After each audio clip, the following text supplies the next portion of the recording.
بسم اللہ الرحمن الرحیم۔ نہج البلاغہ سے اقتباس، حصہ اول، خطبہ نمبر 33۔ ترجمہ مفتی جعفر حسین۔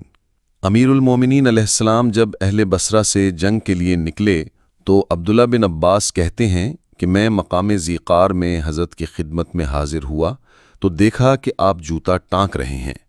مجھے دیکھ کر فرمایا کہ اے ابن عباس، اس جوتے کی کیا قیمت ہوگی؟ میں نے کہا کہ اب تو اس کی کچھ بھی قیمت نہ ہوگی۔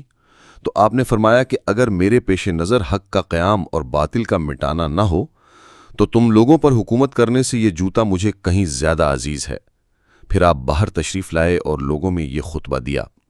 اللہ نے محمد صلی اللہ علیہ وآلہ وسلم کو اس وقت بھیجا کہ جب عربوں میں نہ کوئی کتاب یعنی آسمانی کا پڑھنے والا تھا، نہ کوئی نبوت کا دعوے دار۔ آپ نے ان لوگوں کو ان کے صحیح مقام پر اتارا اور نجات کی منزل پر پہنچا دیا، یہاں تک کہ ان کے سارے خم جاتے رہے اور حالات محکم و استوار ہو گئے۔ خدا کی قسم میں بھی ان لوگوں میں تھا جو اس صورتحال میں انقلاب پیدا کر رہے تھے، یہاں تک کہ انقلاب مکمل ہو گیا۔ میں نے اس کام میں نہ کمزوری دکھائی نہ بزدلی سے کام لیا، اور اب بھی میرا اقدام ویسے ہی مقصد کے لیے ہے تو صحیح جو میں باطل کو چیر کر حق کو اس کے پہلو سے نکال لوں۔ مجھے قریش سے وجہ نزاعی اور کیا ہے؟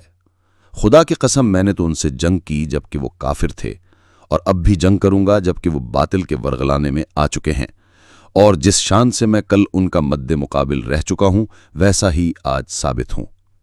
حصہ اول، خطبہ نمبر 34۔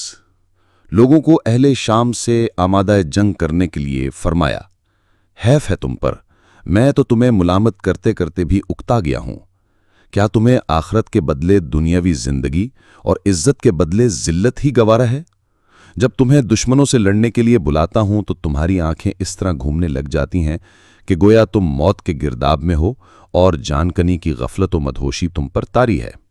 میری باتیں جیسے تمہاری سمجھ میں ہی نہیں آتی تو تم ششدر رہ جاتے ہو۔ معلوم ہوتا ہے جیسے تمہارے دل و دماغ پر دیوانگی کا اثر ہے کہ تم کچھ عقل سے کام نہیں لے سکتے۔ تم ہمیشہ کے لیے مجھ سے اپنا اعتماد کھو چکے ہو، نہ تم کوئی قوی سہارا ہو کہ تم پر بھروسہ کر کے دشمنوں کی طرف رخ کیا جائے، اور نہ تم عزت و کامرانی کے وسیلے ہو کہ تمہاری ضرورت محسوس ہو۔ تمہاری مثال تو ان اونٹوں کی سی ہے جن کے چرواہے گم ہو گئے ہوں، اگر انہیں ایک طرف سے سمیٹا جائے تو دوسری طرف سے تتر بتر ہو جائیں گے۔ خدا کی قسم تم جنگ کے شعلے بھڑکانے کے لیے بہت برے ثابت ہوئے ہو۔ تمہارے خلاف سب تدبیریں ہوا کرتی ہیں اور تم دشمنوں کے خلاف کوئی تدبیر نہیں کرتے۔ تمہارے شہروں کے حدود دن بدن کم ہوتے جا رہے ہیں مگر تمہیں غصہ نہیں آتا۔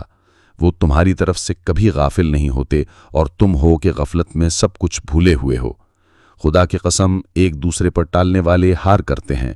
خدا کی قسم میں تمہارے متعلق یہ گمان رکھتا ہوں کہ اگر جنگ زور پکڑ لے اور موت کی گرم بازاری ہو تو تم ابن ابی طالب سے اس طرح کٹ جاؤ گے جس طرح بدن سے کہ دوبارہ پلٹنا ممکن ہی نہ ہو۔